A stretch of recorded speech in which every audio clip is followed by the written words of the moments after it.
Vamos a hablar sobre el tema la regla de oro. Y leemos en Coelet o Eclesiastés, capítulo 11 y el paso 1, y dice: echa tu pan al agua, que al cabo de mucho tiempo lo encontrarás. Cuando la escritura nos dice que echar el pan, nos está hablando de una acción, hacer algo. Eche el pan, entonces nos está hablando de una acción. Y cuando nos dice que al tiempo lo encontrarás, nos está hablando de una reacción. O sea, no está hablando de hago algo y recibo algo. Echo el pan al agua y eso que hiciste lo vas a hallar. O sea, va a haber una reacción, va a haber una consecuencia de lo que hiciste. Porque toda acción que hagas, y eso me lo dijo alguien, es como una pelota que lanzas contra una pared que tienes al frente. O sea, se va a devolver. Se devuelve. Hay una frase muy linda que me gusta y dice: en tu huerta solo encontrarás lo que hayas sembrado. Por lo tanto, no cultives nada que no te quieras tragar. Atentamente, la vida. Y eso tiene que ver con nuestros pensamientos, con lo que hablamos, con todo. Eso se llama que es la regla de oro universal. Y funciona, creamos en ella o no. Funciona. Así como alguien diga, no, es que yo no creo en la ley de la gravedad. No importa, usted se lanza de algo alto y si es bien alto se va a lastimar. No, pero es que yo decido no creer. No importa, así decida no creer, va a funcionar. Porque es una ley universal. Y tienen diferentes nombres, no importa cómo la llamen, pero funciona. La pueden llamar la ley de la vida, la ley de la compensación, la ley del dar y recibir, la ley de la siembra y la cosecha, o simplemente la ley del karma. Y nos está hablando es de esas semillas de nuestras acciones que nunca se pierdan, queriéndonos enseñar que cada decisión cuenta. Cada decisión que nosotros tomamos en la vida cuenta. Y esas decisiones que vamos sembrando es lo que va a formar y está formando la vida que nosotros estamos disfrutando en el presente. Y para hablar de la actualidad, porque estamos hablando de decisiones y de que esas decisiones es lo que forma la vida que uno está disfrutando. Yo escuché el discurso del presidente Donald Trump y él dijo que hacía unos días había hablado con Maduro y él dijo: yo le di la oportunidad de rendirse y yo le dije: ríndase. Y Donald Trump decía: en este momento él, hablando de Maduro, podía estar en un lugar viviendo tranquilo y en paz. Pero él tomó su decisión. Él tomó su decisión y vino una consecuencia. Entonces, cada acto que nosotros realizamos genera un poder, una energía que regresa a nosotros. Y se manifiesta por lo físico, o sea, en el mundo material, por lo verbal, o sea, nuestras palabras, en lo mental, o sea, nuestros pensamientos. Quiere decir en lo físico ¿qué? En lo material, ¿qué? Si yo leo un libro, yo voy a capturar toda la sabiduría que tenga ese libro. Y eso es lo que va a quedar grabado en mí y eso me va a hacer de bendición a mí. O lo que yo vea por televisión o lo que vea por internet. Porque eso es lo que yo estoy sembrando y lo que estoy yo sembrando en mi mente. Y eso es lo que va quedando en mi corazón y en mi espíritu. Y eso luego va a dar fruto. ¿Va a dar fruto de qué? Del libro que leí o del video que yo vi. O de la canción que escuché. O de la persona con la que yo hablé. Si yo me hablo con una persona pesimista, negativa, mundana, y no se trata simplemente de un saludo, no. Sino se habla de allá de una conversación de a fondo. pues eso va a quedar en mí, porque Él está sembrando cosas en mí, y después ¿qué va a quedar en mí? Pues va a quedar su emuná, su bitajón, de uno apegarse al Creador, o va a quedar su rebeldía, su incredulidad, su paganismo o la burla por el Creador. Por eso el Tehilim 1, el Salmo 1 dice, no te sientes con burladores. ¿Por qué? Porque se burlan de la Torah, y se va a quedar todo eso en ti, y va a derrumbar tu vida espiritual. Por eso el Creador lo decía. Y también en nuestras palabras, lo que uno está hablando. Berechit, Génesis capítulo 1, nos enseña el poder de la palabra. Y dijo Elohim, lo que uno mismo se está hablando a uno mismo y lo que uno mismo habla a los demás.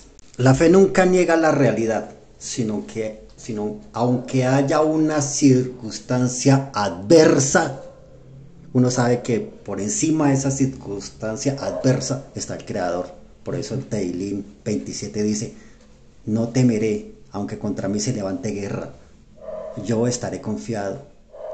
Entonces el salmista no estaba negando una realidad. Decía, a pesar de esa circunstancia, el Creador está conmigo. Entonces la fe nunca niega la realidad. La fe nunca niega la realidad. La verdad. Y lo mental es lo que pensamos. Porque muchas veces nos hacemos películas de situaciones que no han sucedido y que tal vez lo más probable es que nunca sucedan. Pero eso, ¿por qué pasa? Porque uno no anda meditando en la Sagrada Escritura, en la palabra. Hay una palabra que dice que Él guardará en completa paz, en una paz integral, aquel cuyo pensamiento en ti persevera, o sea, en el Creador. Pero si uno es completamente sincero, o sea, realmente sincero con uno mismo, uno dice, no, yo la verdad en la Escritura yo lo pienso casi nunca. Uno no anda pensando 24/7, y ese es el error. Porque uno está pensando, uno está permitiendo que se construyan y que vengan cosas erradas a nuestra mente, y eso es algo que se está sembrando, y después uno ¿qué va a cosechar? Pues que en la oración no va a ir con fuego, con unción, con amor al Creador, y van a hacer las cosas en el Espíritu. ¿Por qué? Porque su vida mental, uno no es disciplinado en cuidar su vida mental, en cuidarla, en vivir ahí 24/7 en el Espíritu, en la palabra. Eso se llama ignorar la presencia del Altísimo, ignorar que la presencia del Altísimo siempre está escuchándonos y viéndonos todo lo que nosotros hablamos, hacemos. El Salmo 139 dice que no está la palabra en nuestra boca y Él ya la conoce. O sea, Él siempre está ahí. E ignorar la presencia del Altísimo, por eso es que uno termina cometiendo cualquier cantidad de errores y diciendo cualquier cantidad de errores y pensando cosas. Amén. Y eso se le llama el karma o la regla de oro. Y que esa causa y esa acción tiene un efecto, tiene una reacción. Y la relación entre causa y efecto funciona, creamos en ella o no. En cada situación o decisión hay una alternativa, un camino que encierra felicidad y paz. Pero existen otras alternativas o otros caminos que a esa decisión que yo voy a tomar, que encierran o acarrean desgracia. Volviendo al tema, digamos, en la situación que pasó, que le dieron la oportunidad a Nicolás Maduro de que se rindiera y se fuera. Él podía tomar una decisión de decir, no, yo me voy. Y estaría viviendo tranquilo y en paz porque le dieron esa vía. Pero él decidió que no, que se quedaba. Él tomó su decisión y ahí vino la reacción de estar capturado y estar preso. Entonces, una decisión le daba felicidad y le daba paz, pero era vencer el ego. Y otra decisión le acarreaba desgracia, pero también era alimentar el ego. Y mire a dónde quedó. Entonces, por cada decisión que utilicemos, yo siempre propongo y hablo de un semáforo imaginario, o sea, detenernos a medir las consecuencias de esa decisión que voy a tomar. Así como un semáforo llega y va a pasar el carro y rojo, entonces le está diciendo, venga, deténgase un momento, y cuando se detiene, entonces la persona analiza, ve, medita, entonces piensa como se dice, con cabeza fría, y piensa y dice, no, ¿me va a convenir la decisión que voy a tomar o no? Pero si la toma a la ligera, pues se va a equivocar. Entonces mejor hacer como un alto en el camino para tomar una decisión. ¿Me va a beneficiar esa decisión que voy a tomar? ¿O cuáles van a ser las consecuencias que voy a recibir de esa decisión? Entonces, al situarnos en el plano consciente y silencioso del observador, tomaremos decisiones conscientes que no generen mal karma o que no nos causen desgracia. El que se detiene, piensa, analiza lo que yo estoy haciendo, lo que yo estoy pensando, lo que yo estoy hablando o como yo estoy actuando, me van a traer desgracia, me van a traer bendición. Entonces, cuando me sitúo en el plano consciente del observador, que me detengo a pensar, voy a tomar unas decisiones más conscientes para tomarlas a la ligera. El karma se manifiesta en el presente y nos recuerda el pasado, o sea, nos recuerda las decisiones que hemos tomado. Así es.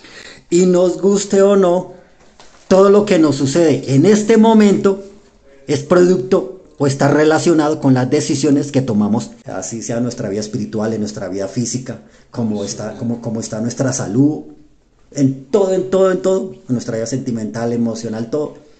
Estamos viviendo las decisiones que hemos tomado. Las decisiones construyen nuestro futuro y nuestro futuro es cada momento. Entonces nos podemos hacer preguntas claves como: ¿cuáles son las consecuencias de la elección que estoy tomando? ¿Esta decisión que estoy tomando me traerá bienestar? Entonces, el futuro es cada segundo que tenemos al frente. Por eso, procura que tus palabras sean dulces, porque de seguro te las vas a tragar. Significa que estamos sembrando a cada momento estamos sembrando, porque el futuro es cada segundo. Entonces a cada momento estamos sembrando en lo que estamos viendo, en lo que estamos escuchando, lo que estamos hablando, lo que estamos meditando en nuestro interior. Eso es una siembra continua. Cuando yo soy consciente de eso, voy a tomar mejores decisiones en mi vida. Amén. Entonces vamos a hablar de la regla de oro en las diferentes religiones. ¿Cómo las diferentes religiones ven esta regla de oro? Porque estamos hablando de que esto es algo universal. El ser humano lo conoce. Por eso, entre otras, decía que se llama la ley de la vida, porque la gente dice, no, es que está la ley de la vida. El hinduismo la ve, y el hinduismo dice así: todo lo que debes hacer lo encontrarás en esto. No hacer nada a los demás que te haría daño si te lo hacen a ti. Esto está en Mahabharata 5, 15, 17. El budismo, eso es un libro. El budismo lo ve así: no ofendas a los demás como no querrías ser ofendido.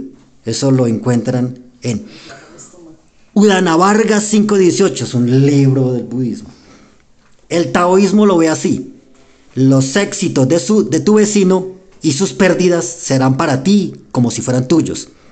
Eso lo encuentran en un libro que se llama Taichan Kun Jin Peien.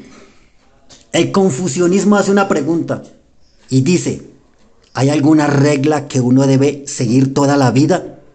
Sí, la regla de la bondad compasiva. Todo lo que no deseamos que nos hagan, no lo hacemos a otro. Eso lo encuentran en un libro que se llama Analectas 15:23.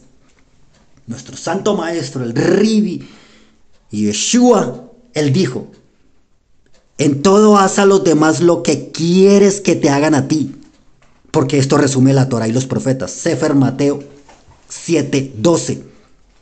Y el judaísmo dice, digamos, en el libro de Talmud Shabbat 31 dice: lo que no deseas para ti mismo, no lo desearás a tu vecino. Esta es toda la Torá, el resto es solo comentario. Entonces vamos a hablar como primer punto, nuestras acciones nos alcanzarán. Y vamos a leer en Primera de Reyes, capítulo 22, los pasuk 29 al 37. Y leo: subió pues el rey de Israel con Josafat, rey de Judá, a Ramot de Galaad. Y el rey de Israel dijo a Josafat: yo me disfrazaré y entraré en la batalla, y tú ponte tus vestidos. Y el rey de Israel se disfrazó y entró en la batalla. Mas el rey de Siria había mandado a sus 32 capitanes de los carros diciendo: no peleéis ni con grande ni con chico, sino solo contra el rey de Israel. Cuando los capitanes de los carros vieron a Josafat, dijeron: ciertamente este es el rey de Israel. Y vinieron contra él para pelear contra él. Mas el rey Josafat gritó, o sea, se asustó. Viendo entonces los capitanes de los carros que no era el rey de Israel, se apartaron de él. Ponle cuidado. Y un hombre disparó su arco a la aventura, a la suerte, e hirió al rey de Israel por entre las conjunturas de la armadura, por lo que dijo él a su cochero: da la vuelta y sácame del campo, pues estoy herido. Pero la batalla había arreciado aquel día, y el rey estuvo en su carro delante de los sirios, y a la tarde murió, y la sangre de la herida corría por el fondo del carro. Por eso coloqué a este primer punto: nuestras acciones nos alcanzarán. Era una guerra entre una sociedad, el reino del norte, Israel, y el reino del sur. Y el reino del norte, Israel, entonces, como decimos en Colombia, quiso ser muy abeja y dijo: no, como me van a perseguir a mí, entonces yo me voy a disfrazar como un soldado raso para pasar inadvertido. Y le dijo Josafat: no, tú no te disfraces, pero detrás de eso había maldad, no, para que sepan que el rey es él y lo maten a él. Entonces dice la palabra que vinieron los capitanes de los sirios. Y cuando llegaron los capitanes de los sirios y llegaron a Josafat, el rey de Judá, y pensaron que era el rey de Israel. Pero Josafat gritó y dijo: no, yo soy el rey Josafat de Judá. Vieron que cuando vieron se apartaron. Pero dice la palabra que un soldado sirio lanzó su flecha a la aventura, o sea, es como a la suerte, la lanzó como por lanzarla. Y dice la palabra que precisamente le cayó al rey de Israel, que estaba disfrazado y que se quería ocultar, y precisamente entró por donde no debía entrar, que entre las coyunturas, por el espacio ya entró. Allá le llegó. O sea, por eso le dije: tu pecado te alcanzará. El peso que él se podía disfrazar y podía esquivar la justicia del Creador, pero allá le llegó, aunque se quiso disfrazar, allá le llegó. Allá le llegó. Porque nadie escapa de su propio misil, que poco a poco ha ido armando. Entonces, en lo malo podemos ver primero a Sara y a Abraham, que tomaron una mala decisión que les trajo dolor a ellos y a su descendencia. Y ese pasaje, aunque no lo voy a leer, está en Bereshit capítulo 16 del 1 al 4. Ahí podemos encontrar esa mala decisión. Y podemos ver después de esa decisión cuando Sara le propuso a nuestro padre Abraham que se acostara con su concubina, con su esclava Agar. Pero después la consecuencia vino, y dice la palabra que Agar menospreciaba a Sara. Pero fue decisión de ella, entonces la menospreciaba. Pero después vino el conflicto entre Isaac e Ismael, cuando ya nació Ismael. Y ya el hijo de la esclava menospreciaba al hijo de nuestro padre Abraham. Lo menospreciaba. Y luego dice la palabra que vino después que el Eterno le dijo que echa fuera a la esclava y a su hijo. Entonces ya tuvo que irse ese hijo. Pero ya después vinieron de Ismael los ismaelitas, que son nuestros actuales primos. Y después de esa decisión es que vemos el conflicto que vemos en este momento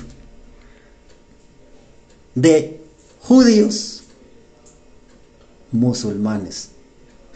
¿Por qué sucedió eso? Por una decisión de Sara de quererle ayudar al Creador. Y por esa decisión, hasta este momento, mira el poder de una decisión. Una decisión lo puede marcar a uno un día, una semana, o toda la vida lo puede marcar y no quitarse de esa vaina de encima, hermano. Sí.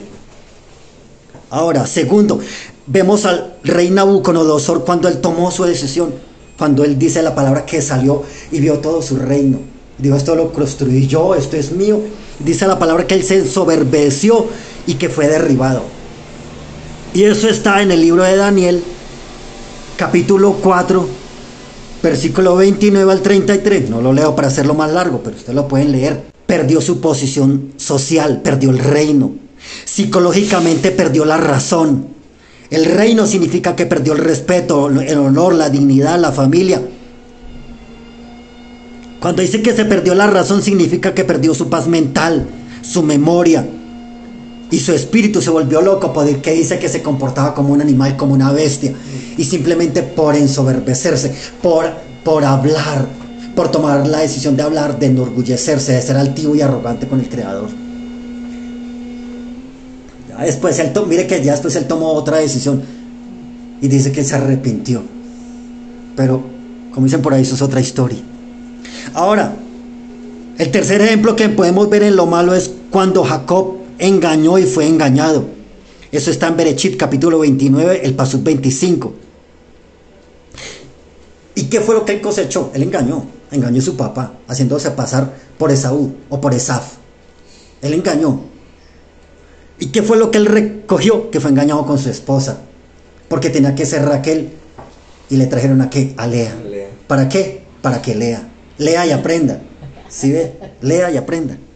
Luego fue engañado, y fue engañado ¿qué? Con su salario. Dice la palabra que fue engañado 5 veces. O sea, él sembró engaño y recibió engaño. Luego, ¿cuál fue el otro engaño? Con la pérdida de su hijo Yosef, que fue engañado, que le dijeron que su hijo había muerto y dijo que él llevaba esta pena 20 años, hermano, 20 años con su hijo muerto y con esa pena, y descubrir que no, que había sido una mentira. Y fue que engañado. ¿Por qué? Por sus propios hijos, engañado. Él sembró engaño y recibió ¿qué? Engaño. Porque lo que se siembra, se cosecha. Esa es la ley de la vida. Luego, habla la palabra como cuarto, como de Can. Que Can le faltó el respeto a la autoridad de su padre Noé. Eso está en Berechit capítulo 9, el versículo 22. ¿Y cuál fue la consecuencia que él recibió? Recibió maldición material, social y espiritual. Toda su descendencia corrió la misma suerte. Quinto ejemplo, Absalón se levanta contra David, se subleva contra David. Esto está en 2 de Samuel, capítulo 18, de los pasuk 9 al 15. Les estoy dando todas las citas para que después sepan que lo que estoy diciendo es verdad. Dice la palabra que Absalón conquistaba el corazón de los hijos de Israel. Los conquistaba para que se fueran tras él. Y logró por un momento sacar al rey David de Jerusalén. El rey David se fue como por mantener la paz.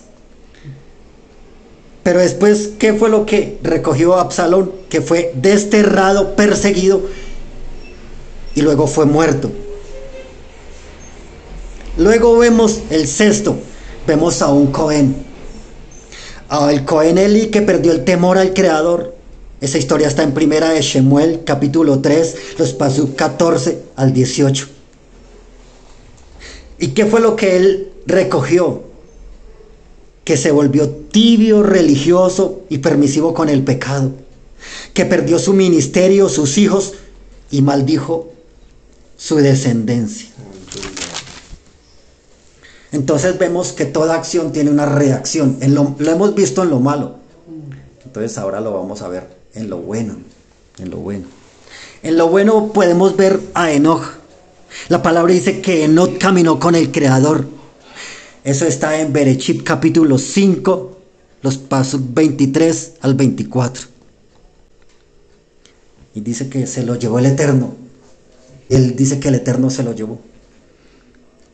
y por Enoc haber caminado con el Creador, el que recibió una revelación del cielo, el Sefer, está el libro de Enoch.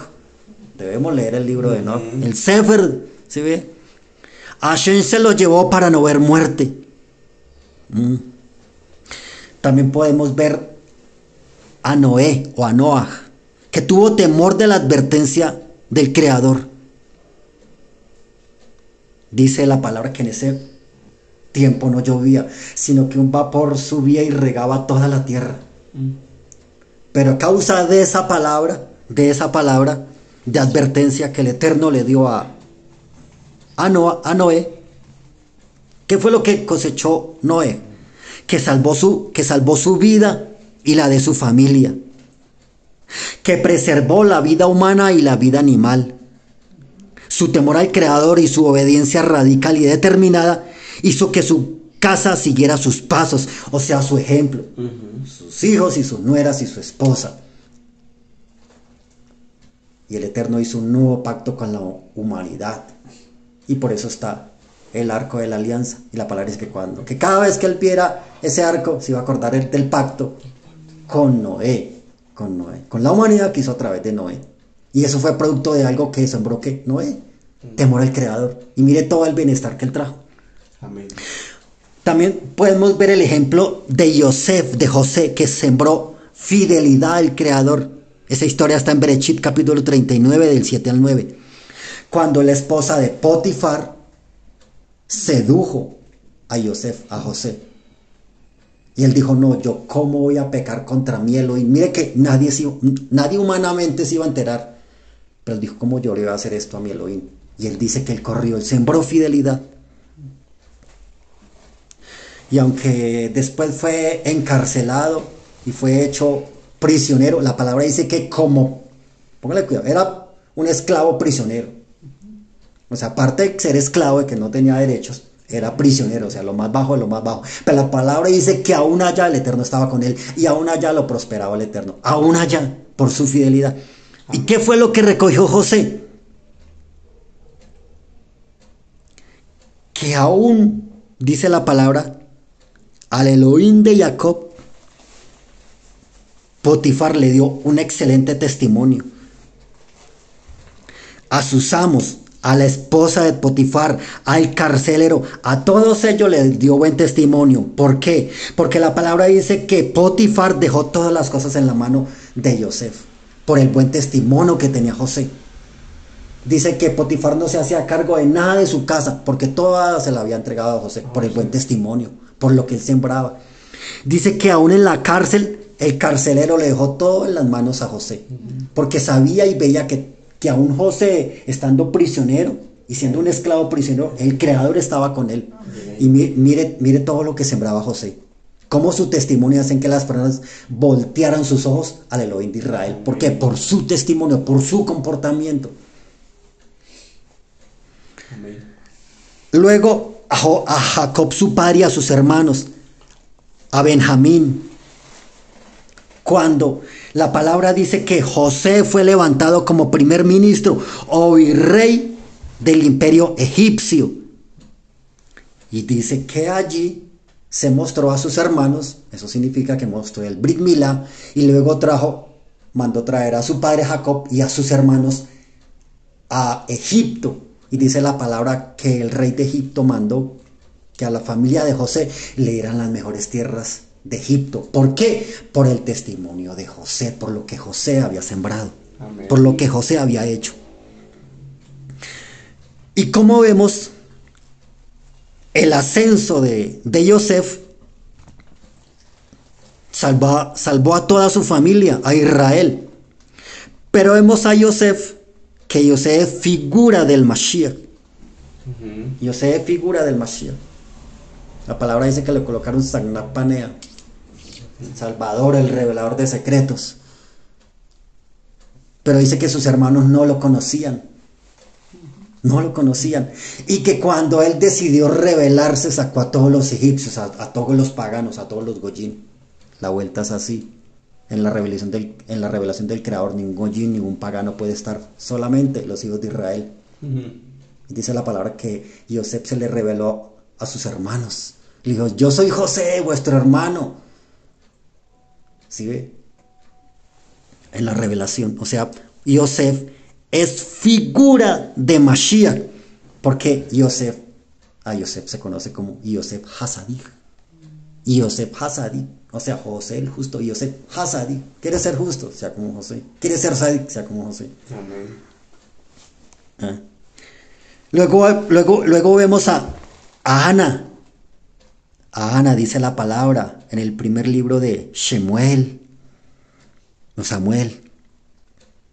Dice que Ana era turbada o triste, afligida por la otra esposa de su esposo, por la sucursal, porque la otra la afligía, porque la otra tenía muchos hijos y Ana no tenía hijos. Pero Ana, ¿qué hizo? Ana sembró ¿qué? Oración, tefilá. Ella sembró oración, ella sembró tefilá. Y eso lo podemos ver en Primera de Samuel, capítulo 1, los versículos 27 al 28, el capítulo 2, el pasuk 1. ¿Y qué recogió Ana por esa tefilá que ella sembró? Ella recogió un hogar restaurado, recogió 6 hijos y un hijo profeta, que era juez y profeta, que era el profeta Shemuel o Samuel, que después él llegó y retó al pueblo de Israel, cuando ya el pueblo de Israel quiso rey. Y él retó a Israel, le dijo, yo he hecho alguna cosa mala, he sido corrupto, les debo algo. Y el pueblo de Israel dijo, no has hecho ninguna cosa corrupta, no has hecho ninguna mala, has sido una persona recta. Mira el testimonio de Samuel. Una persona recta, íntegra. ¿De quién aprendió esto? ¿Por qué él fue así? Por la decisión de una mujer que sembró una oración. Ana sembró una oración. Y aparte de la media docena de hijos que recogió, un hijo profeta. El profeta Samuel, Shemuel. ¿Ah? Entonces, segundo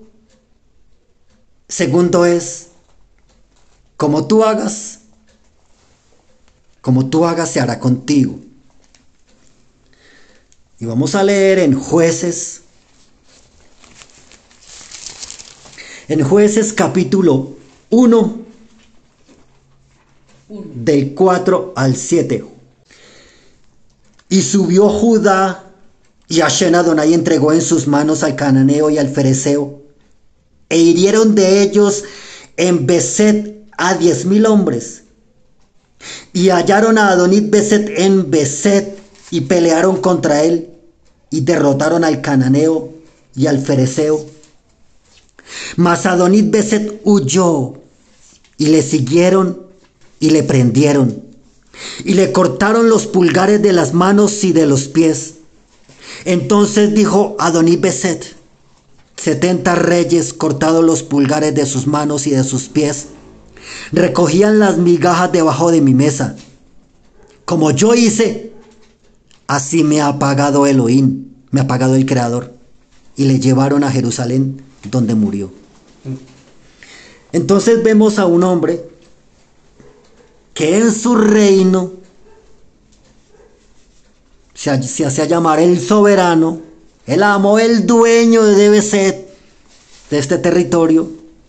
Y dice que este tipo, el rey Adoní, tenía 70 reyes cortados los pulgares de sus manos y de sus pies, y que los tenía comiendo las migajas que caían debajo de su mesa. Y luego él mismo dice, como yo hice, así me ha hecho el Creador. Porque la palabra dice que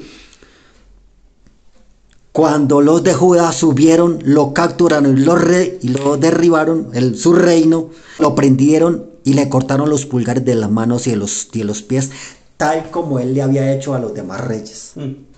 Y por eso él dijo que se le había devuelto esa acción que él había hecho con los demás.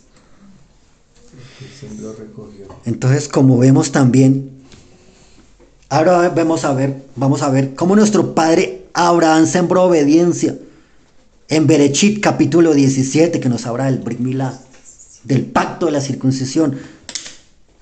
¿Y qué recogió nuestro padre Abraham por ese pacto? Que es el padre de Israel y es el padre de los primos, de los árabes también. También recogió. También la palabra dice que David sembró amor por el Creador. Está en 2 de Samuel capítulo 7. Y la palabra dice que él cosechó un pacto eterno. Porque el Eterno le dijo, de tu reino no faltará descendiente que se siente en tu trono. Y eso significa que del linaje del rey David desciende el Mashiach. Entonces, ¿qué recogió el rey David? Que de su linaje y de su sangre venga el Mashiach. ¿Por qué? Porque él sembró amor por el Creador. Amor por el Creador. Porque el Creador dijo, es que él tiene un corazón conforme al mío. Al mío. ¿Y qué es cuando el Creador dice, cuando el Creador habla del rey David? Habla de su amigo. Y cuando el Eterno habla de Abraham, también dice Abraham, mi amigo, David, mi amigo. Cuando hablaba de Abraham, por lo menos dice, porque yo sé que Abraham enseñará a sus hijos y a su descendencia que tengan temor de mí. Y cuando habla del rey David, dice, no faltará en su trono, no faltará de su descendencia quien se siente en el trono de Israel. Y el Melech Mashiach de Israel es descendiente del rey David. ¿Por qué? Por una decisión. Porque la palabra dice en 1 de Samuel o de Shemuel, capítulo 2 y verso 30 dice, porque yo honro a los que me honran. Y esta palabra se la estaba diciendo, era al Cohen Elí, que perdió el temor por el Creador. Y este Cohen Elí que perdió el temor por el Creador y se volvió tibio, religioso y permisivo con el pecado, y que ya no honraba al Creador, y que perdió absolutamente todo para él mismo y para sus hijos y para su familia, porque nadie de la familia de él volvió a ser próspero o a estar en un ministerio, por causa de la decisión de un padre. Por causa de la decisión de un padre, maldijo a todos sus hijos y a toda su descendencia. Mira el poder de una decisión. Y por eso el Creador dice, yo honro a los que me honran. Entonces voy a terminar con él, como comencé, con estas frases que me gustaron. Y que dice, en tu huerta solo encontrarás lo que hayas sembrado. Se refiere a nuestra vida, lo que hagamos en nuestra vida, las decisiones que tomamos en nuestra vida. Por lo tanto, no cultives nada que no te quieras tragar. O sea, no hagas nada del cual después te vayas a lamentar. Porque vamos a encontrar en nuestra vida las decisiones que hemos tomado. Nosotros somos el producto de nuestras decisiones. Si estamos en este punto y hemos avanzado, retrocedido, estamos igual, como sea, es por nuestras decisiones. Entonces no tenemos que echar la culpa al Creador, al destino. No, ha sido nuestra decisión. Y la vida se torna en decisiones. Amén. Y terminamos con esa frase: nuestra vida se torna en decisiones. Shalom. Shalom. Shalom.